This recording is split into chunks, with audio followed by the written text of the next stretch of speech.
Greetings, ladies and gents, and welcome to this latest narration of the web series, Wearing Power Armor to a Magic School. If you're new to the series, there is a playlist listed down below in the description. And as always, I hope that you enjoy. Chapter 12, Bridging the Gap. It was at that very moment that I realized the sheer disconnect between the realities of my world and that of Thasia's. In that crossroads between genuine understanding and gross misinterpretations that I finally get it. The SIOP manual had touched on it multiple times. The instructors at the IAS had hammered home the concept across several lectures. Yet it was only now that I began to viscerally understand the concept of fundamental systematic incongruence. To put it in a way that didn't sound like the scientists had gotten carried away with the thesaurus, all FSI was the idea of a world different enough to lack the ability to understand our own, but advanced enough that they'd have their own interpretations of it. It isn't just about a lack of skill or knowledge, though. It's that a completely different knowledge system has already been formed, studied, and developed into entrenched schools of thinking entirely alien to our own. From there, a sense of reality is derived that is as solid as concrete as the way we would understand our reality. It makes the explanation of something as simple as, say, a bomb far more difficult than it would be in someone who simply didn't know what a bomb was to begin with, because someone like Thasia really understood the general concept and destructive potential of an explosive. Again, it wasn't much if she didn't have the concept to begin with. If that were the case, then the whole situation would be as simple as laying down the foundations of an entirely new concept. The issue is that something similar enough already existed. So explaining the actual concept of a bomb would require upending existing beliefs and understanding. It'd be like me walking into an engineering student at Harvard or Yale and telling them that a few magic spells could replace their high-yield antimatter bomb. We both knew what explosives was. However, we ultimately had two very different entrenched approaches on how the explosives came to be, and how it even worked. This made explaining the severity of the situation to Thasia a potentially difficult prospect. Indeed, this set the precedent for how difficult it would be to communicate anything I took for granted to the residents of the Nexus and the adjacent realms. So with that in mind, I took a deep breath as I prepared myself to bridge this gap in understanding. "I'm afraid I do not follow, Emma," Thasia responded to my warnings. "Just how is it impossible for the foremost manipulators of mana in the Nexus to dispel a simple trap spell?" "You describe it as a bomb. And indeed, we do have such weapons in our arsenal. However, no matter how clever or novel the artificed machinations may be, even they are susceptible to the same dispelling measures all Academy graduates, let alone staff, were well-versed in disabling." There it was, the massive gap in understanding, the effects of FSI on full display. I knew that hyperfixating on explaining the core mechanics of a bomb wouldn't work. I'd fix this one lapse in understanding, but it wouldn't be addressing the core issue. I needed to pull the rug right out from under her. Thasia was smart, and I knew if I nudged her in the right direction, pointed her to see just how different our realities were, that she'd figure it out on her own. "Thasia, I'm not sure how I can explain this, but you remember how I told you that I need the suit to survive, right? That mana is dangerous and fundamentally incompatible to my kind?" I began, methodically, causing the first of the cogs of realization to turn in the avian's mind, her eyes sharpening with the same analytical gaze she'd given me before. The implications of a truly mana-deficient realm, leading to a species that had no innate abilities to deal with set mana, was starting to sink in. "Are you saying that this device you speak of isn't a form of artifice trap or a trap spell?" Thasia's voice hitched, her eyes shifting back and forth as she was faced with the earth-shattering realization of a society devoid of any mana-based sciences and technologies. "But that... no. Then how would you... your armor... your luggage?" "Your civilized tendencies and your knowledge of inter-realm communications, those can't just..." She took a moment to compose herself, her feathers puffing up as she did so. I gave her a moment to think about the ramifications of this realization. It took a solid minute as she shuddered in place, her plumage causing her cloak to rise up and fall in rapid succession. Her eyes ravaged by whatever thought process were going on inside the avian mind. Without warning, she reached her hand to touch my armor, tracing her fingers up and around my chest plate, my shoulder pads, and even my gauntlets. Her fingers reached over the top of my tinted lenses as if to reinforce whatever reality checks she was currently going through. Am I correct in assuming that none of this, not a single piece of masterfully forged metal, was born from artificed hands? That these immaculate glass pieces weren't blown from a mana breath blows? That the forging process itself wasn't derived from mana-powered implements or equipment, or any mana-based mythologies? This metal was forged using the same techniques as primitive backwater towns' blacksmiths, lacking any modern implements? She asked with a voice that was surprisingly composed for someone going through a reality-altering realization, though it was very much far more emotive than the nonplussed lofty royal inflections she used back in the Grand Hall. That's right, I began, deciding to take the princess's passing remark as a jumping-off point. I assume you guys have blacksmiths that don't use any magic or mana-infused, mana-based equipment, right?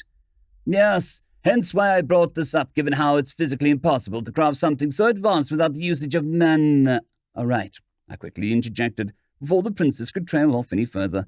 I want you to imagine a society, a civilization that never stopped doing that. I paused for a moment to grab my tablet, and had the EVI run through the cultural exchange database for images I needed to illustrate my point. We started from the same primitive origins, yeah, but we didn't have any mana, or any of this magic stuff to work with, so we improvised. The image on the screen started to show with a primitive backwater forged Thasia who had probably conjured up in her headspace, before it moved to more advanced metal working techniques. Larger blowers, more manpower poured into the art of metallurgy. Brute forcing it was one way, but we discovered that we could do better by learning about the fundamental principles behind it, first by trial and error and experimentation. Then gradually, painstakingly, and over a great amount of time, we slowly but surely built up our understanding on the subject using the scientific method. The pictures moved fast from old metalworking workshops from the Middle Ages all the way up to the Industrial Revolution, where factories and foundries containing massive crucibles filled with molten metal sat in endless rows at the height of a pre-automated era industrial-scale mass production. We advanced not with the help of your invisible and untouchable mana, but by using principles we learned that governed the world and using them to our advantage. The images moved quicker still, through the world wars, with foundries and assembly plants forging larger and larger pieces of iron and steel, piecing together trucks and battleships alike. The images continued up to the 21st century, with large-scale industrial production that became increasingly more advanced with the advent of automation and computer-assisted systems, before finally landing on a factory packed to the brim with CNC machines of varying sizes and makes. You see, Thasia, it took us thousands of years before we got where I am. The armor you see me wearing is the culmination of thousands of generations of blood, sweat, and toil. I wear the legacy of 1 million scientists, engineers, forge workers, technicians, and miners. I carry their legacy on my shoulders with every minute of my existence here in this nexus. Your little small-town blacksmith, well, we were once them, and the only discernible difference being that we had the benefit of knowledge garnered by millennia of human tenacity and innovation, all done without the aid of shortcut manner seems to afford. I finished off that explanation with a strong sense of pride in my voice. Thasia didn't even look or flinch away once she went starry-eyed at the tablet in front of her. In fact, her eyes seemed to have adapted quickly to the blinding light of the device, unlike Ulanor. I knew that a lot of it went over her head. It would take weeks upon weeks to fully explain every little aspect of each photo to her. In fact, I knew the more modern the picture was, the longer it would take for me to carefully point and elaborate on every single object seen within the pictures. That's why I stopped at the late 21st century, prior to the advent of truly stellar-scale mass production and industrial processes. I didn't need to explain everything just yet, just needed to prove a point, and that blacksmith was jumping off point that was too good to pass up. I am going to assume then that this trap, this bomb of yours, is formed on the same mana-deficient principles that you managed to construct such a violent weapon without the aid of enrichment of mana, Thasia concluded, her voice bordering between disbelief and dour severity. Precisely. There was a solid few moments of silence that followed as the princess moved wordlessly towards one of the couches in the room and sat on it with a slow, practiced movement. She gestured for me to follow, which I did, as I took the seat in front of her, and another spike of mana radiation hit me. Alert! Localized surge of mana radiation detected. 225% above background radiation levels. It was clear that the princess was becoming quite used to making sure the seats I parked myself at were safe for my massive weight. This would mean that the Academy staff has no resources in dispelling of this destructive device. This bomb of yours, Thacia continued, her eyes now filling up with the same worry that I currently felt as the ramifications of this threat grew further and further. They wouldn't even have the means of detecting it if it runs on what? Fire? Thacia struggled to finish that train of thought. Perhaps for the first time in her life, she couldn't find a proper analog for a principle she thought she understood. No gunpowder, no traditional form of explosives to pull from. It's a complex mixture of several chemicals derived from synthetic processes, I began, as I actively tried to ignore the EVI's attempts at pulling up the encyclopedia page for this incendiary-infused explosive. The stupid thing was thinking I was looking to recite the device's entire mechanism verbatim. The chemicals are mixed and prepared in such a way that it remains stable, even when you kick or hit it really, really hard. The only way to activate it is using a very specific device that is designed to make it explode. That same device is counting down towards a time where it will explode. It also has the ability to determine if the box is being forcibly opened, in which case it will also explode. And yes, none of this is mana-derived, I reiterated as Thacia's expression continued to shift between utter shock and serious concern. Chemicals, Thacia mined back. Mixing, preparing, she continued. Is this some perverse mana-deficient alchemy? Again, she was grasping at straws and comparing it to what she knew, which was to be expected.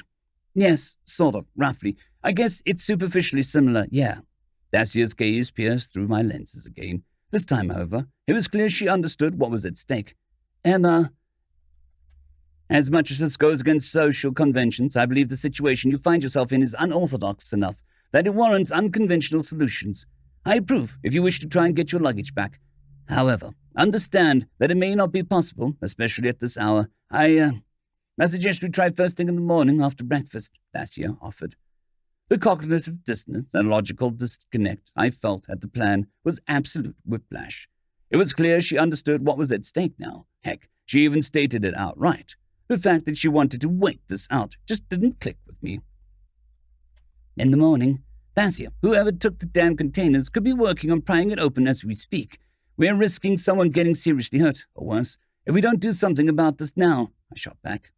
Emma, I understand the severity of the situation. However, you'll find it physically impossible to leave after curfew, Thacia answered back sternly, without anything else muddying her tone of voice. She was giving it to me straight. There are measures to keep students from leaving their dormitories, especially during this 5-day grace period. In addition to this, I can assure you that no one will be attempting to access the contents of your box at this hour. It is tradition after the binding ritual to maintain vigil and recite powerful spells on the Book of Names throughout the entirety of the night to ensure that the desired effects of soul binding takes effect. In addition, I am more than certain that due to the presence of 2 anomalous names in the book, yours and my own, that the process will be deliberated and drawn far beyond what is to be expected.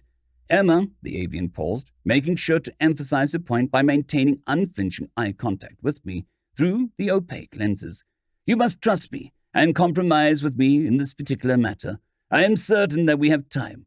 It will be more detrimental if you try to leave now than wait 7 hours before curfew is over at dawn.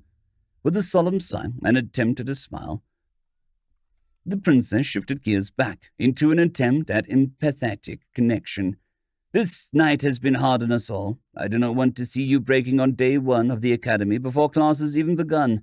Now, I do not know much about your kind, but if you're like the rest of us, you need your sleep.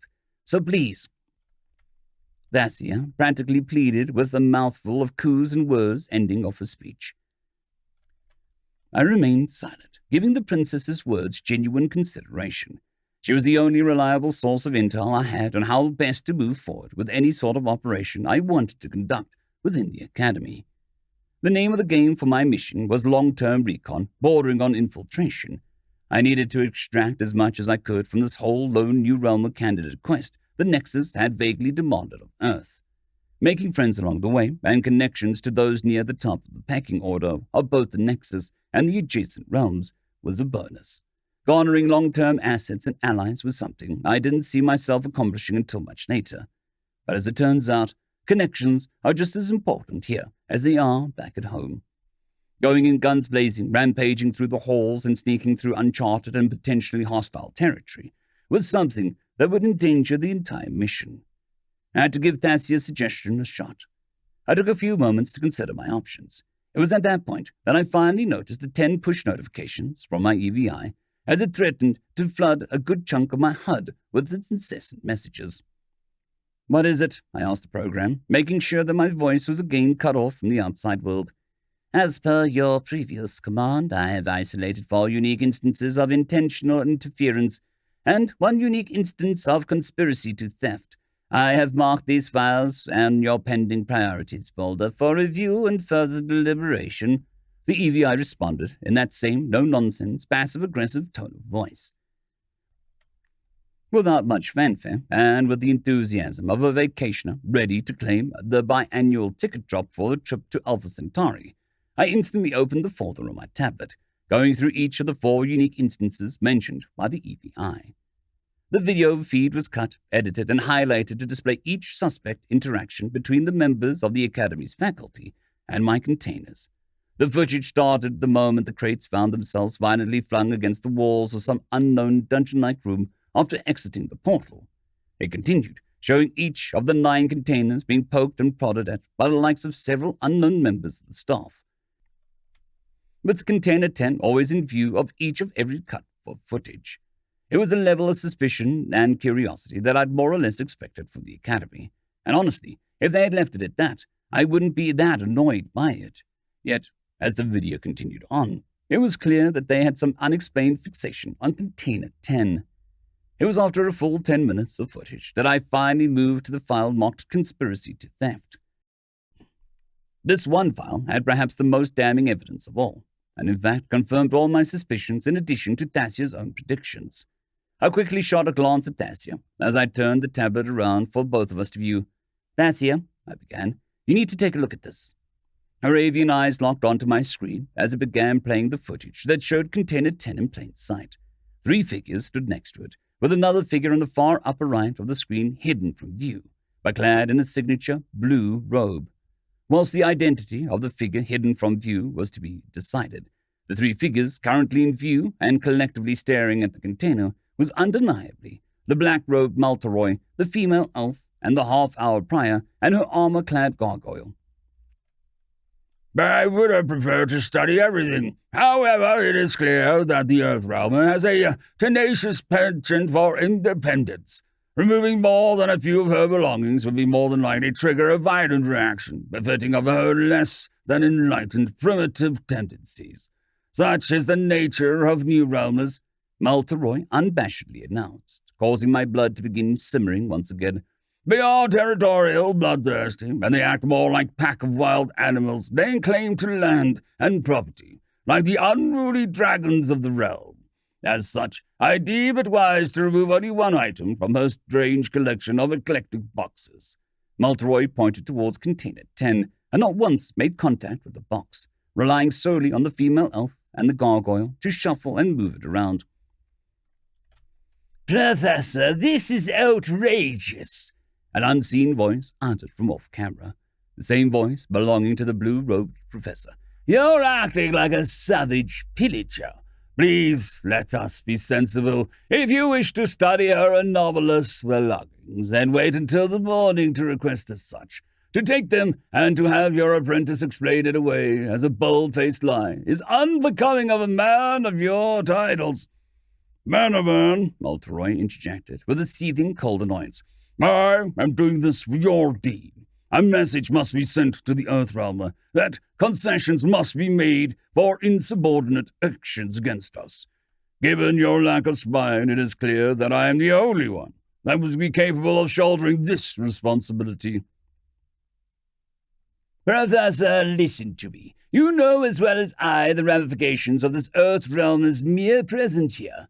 She should not be able to walk amongst our own, and yet she does so with ease and indifference. We've seen the existence of a null-fielder, a mannerless and auraless capable of feats of craftsmanship that shouldn't be possible. Consider the ramifications of a society behind the portal that is capable of such a feat without the aid of mana." "Silence!" Mauleroy shot back, losing his temperament for a split second before pulling himself together in the same ambivalent fashion. "Your fear blinds you, Vanavan. Your lack of initiative further hobbles you. If you fear the Earth Realm so much for its anomalous existence, then work with me to understand it. Further, consider the possibility. How likely is it that a world lacking mana is capable of such feats? Understand the conversation should be not possible. They should be flinging sticks and stones like barbarians, or trapped in the early Iron Age in small towns and villages," Vanavan answered. "Men entertain this hypothesis. Is it or is it not possible that another realm or another magical patron has bestowed upon the Earth Realmers the gifts of advanced mana artificing? That they are but a race of spoiled children, or are pawns in some greater force, working to undermine the nexus and all we stand for? Is it not more likely than the existence of a completely mannerless society creating such wonders?" Mauleroy professed, which prompted Vanavan to go entirely silent. "Consider that fact, Vanavan. Consider it with great severity. The Earth Realmers may simply be scouts for another unknown power, which threatens the integrity of the Nexus and the adjacent realms. I have no doubt in my mind that they are mindless, savage pawns, dressed up to confuse and throw us off. There is no possibility that a civilization lacking mana is capable of any of these feats."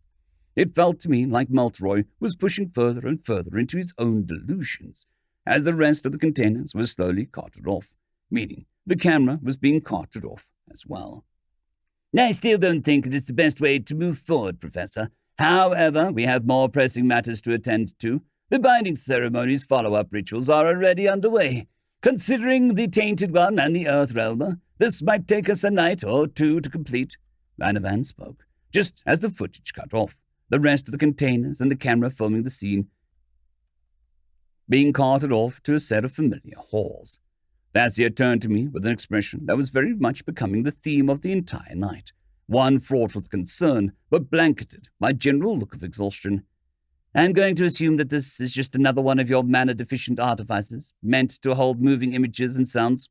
"Yes."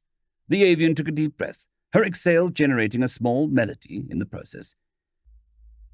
"I will also assume that these are accurate memory shards of the events preceding the arrival of your luggage to the room?" "Yes." Another deep inhale and exhale punctuated the silence between Vassia's responses. "It is clear that we have sufficient evidence to support our assumptions now. Your luggage has indeed been taken, and to the aims of the seizure, our property is both political and practical. It is likewise clear, however, that the faculty will be preoccupied with the entirety of this night and the following night. As a result of this, my point stands, Emma." With an affirmative nod of understanding, I finally gave in and acquiesced. "You're right. Let's get this whole operation on the road first thing in the morning, then." End of chapter. I'd quickly like to thank the T5 peeps: Cold War Boomerwaffen, Severin Cerberus, Bushmaster 177, HenryTheRed, Casper Arnholtz, Cold War Boomerwaffen, Elijah Silvercross, Dragzoon W.R.E, and Severin Cerberus. Thank you very much.